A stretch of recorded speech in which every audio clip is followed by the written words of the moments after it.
Hello, everybody. This is Ed Levine. I'm an executive director at Vcdl and also am the social media director. And I'm proud to welcome you to our discussion on the Political Action Committee of Vcdl and our PAC chair, Cathy McNickle. Hi, Ed. Thank you. The primary purpose why we're doing this tonight is to make some distinction between what VCDL does and what Vcdl Pac does.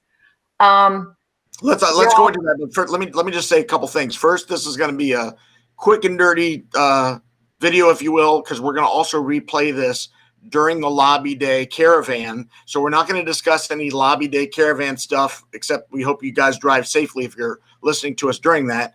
We're going to update people on the Lobby Day, on another live session like this on Lobby Day for Friday night at 8 p.m. Sorry to cut you off, Cathy. So that's the first question most people have is what is the PAC and how's it different from regular VCDL? Right. So most people who are listening or watching tonight are VCDL members or Second Amendment supporters that are familiar with VCDL. They are the lobbying grassroots effort here in the state of Virginia. They go down and listen to the subcommittee hearings. They talk to our elected representatives on behalf of gun owners. They talk to every gun owner and Second Amendment supporter in the state so that they know what's going on in their county or city or municipality. And so VCDL does that. They are not a political organization. So VCDL Pac is. And I think we're all familiar kind of with what a structure of a PAC is. It's we can spend money and efforts on behalf of for candidates.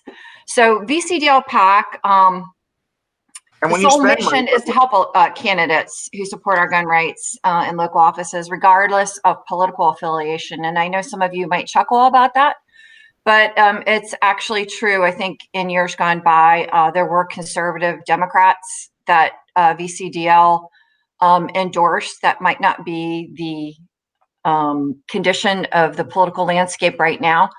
But that is our mission. And we raise money. That's basically what we do. How do you raise money? How are you guys funded? So we are funded through you, the gun owners, the Second Amendment supporters. We don't have billionaires in our back pocket like other PACs do. I think when you think about a PAC, you think about like the Justice PAC for George Soros or Everytown USA for Bloomberg, and the money that has poured in to the state of Virginia, and particularly in 2017, 2019 legislative races. And we don't have millions of dollars. We have you guys making contributions, $5, $10, $50, $100 from throughout the state. And okay, so if I donate $100 to the PAC, how do I know how my money is going to be used? So the PAC makes endorsements for candidates that fill out the VCDL survey.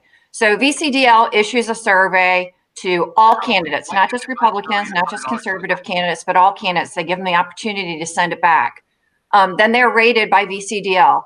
VCDL sends that information over to the PAC. The PAC meets as a committee and they make decisions based on not only how they filled out the survey, but if they're a city member in any chamber or municipality in the state of Virginia, then we can endorse them. So, we've done a variety of things with our money this year that probably hasn't been done in a while. We can make a straight contribution to a candidate. This year, we made a little bit more of an effort and we went and did some social media ad buys for a couple candidates right before the November elections. And again, we're a state PAC, so we don't endorse federal candidates. But in any given year, there's always a board of supervisors race or some county race or city council. So we endorsed 61 candidates in 2020. And, some of them got a little bit of extra help because, the PAC decided we're going to put some money behind you. And then we had 2 special elections just last week, House Delegates 2, and I think it was 59. It was Heather Mitchell and Sylvia Bryant. And we made contributions to their campaign. It was quick and, short campaign. And unfortunately, Neither of them won, but I will tell you, every time we put money behind a candidate and we are reaching out to gun owners, repeatedly reminding them of election cycles and what's going on in the state, it pays dividends in the next election cycle. So that's what we do with your money. We also use some money. We can do mailings on your behalf. We can do emails, and we always do the text alert right before election day so that we can let people know, that the election is tomorrow, particularly in a special election situation. We had to make sure that people knew that there was actually an election happening, Right. and that was on January 5th.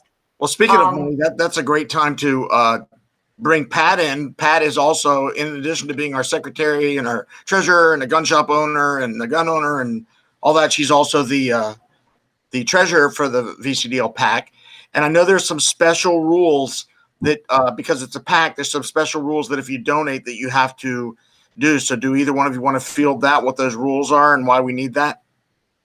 I can, or Cathy can, either ahead, way. Pat.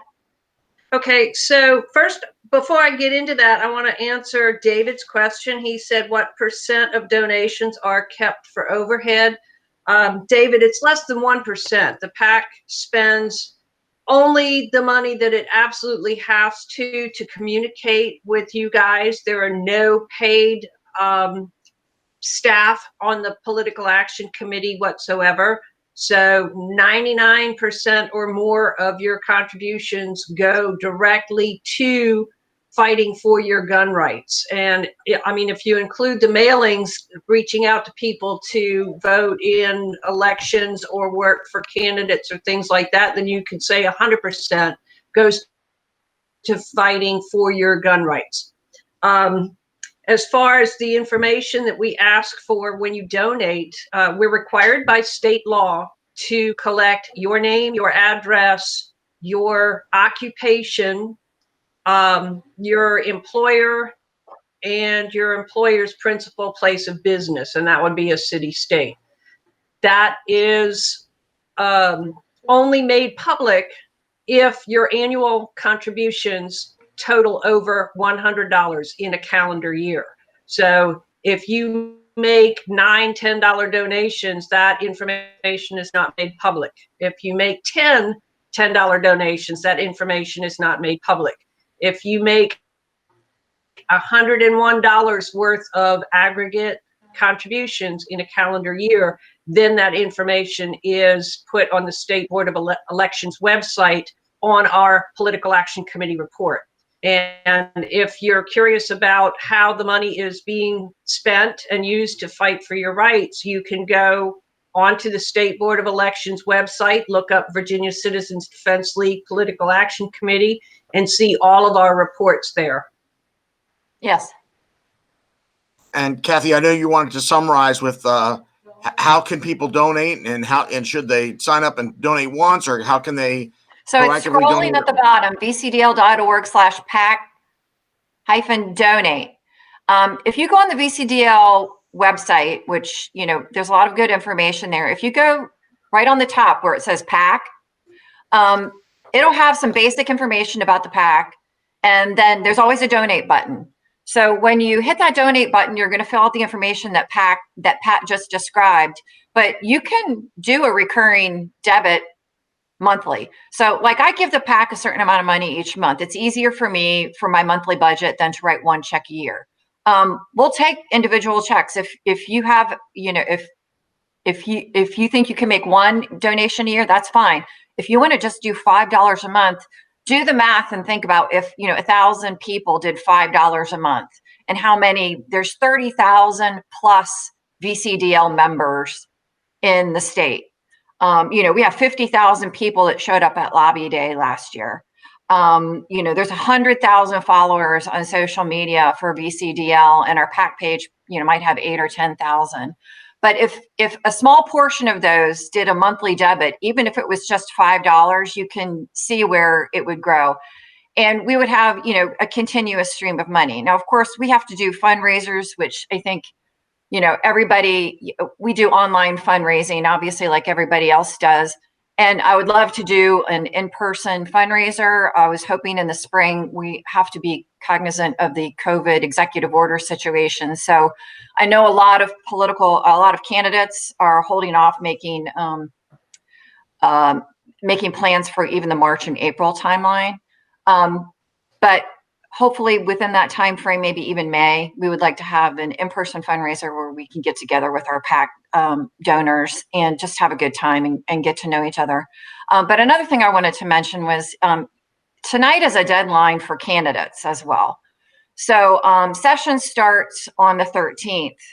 And they can't fundraise during session. So anything, you can't donate to a candidate after midnight tonight until session ends. And I don't know if the legislative session is going to be 30 days or 45. The governor wants to hold it longer. But you can donate to us. That's the great news. So you can go on the PAC page, and if you're thinking about donating to anybody in the next 30 to 45 days, please, I hope we've impressed on you that the money is used wisely. That we're looking for creative ways to support our candidates rather than just cutting them checks. We feel like every touch point that we make in every election is a building block for the next election. And in the state of Virginia, we never get a break. We have elections every year. So even though we can't participate in federal elections, there's always county and, like I said, municipal elections that are going on. So I'm not sure if anybody else has a couple minutes or a minute or two to wrap up. Pat? I just want to say a couple more things about the rules, since that's my job. We are not allowed to take any anonymous contributions. If we receive anonymous contributions, we cannot give them to VCDL. We have to give them to a qualified charity. That would be a 501c3 charity. So that's one reason why, if you check that little PAC box on the form, like at a gun show when you're joining, and there's a box for a contribution to VCDL and a box for a contribution to VCDL PAC. It is important that we collect that information. We wouldn't ask for it if we weren't forced to.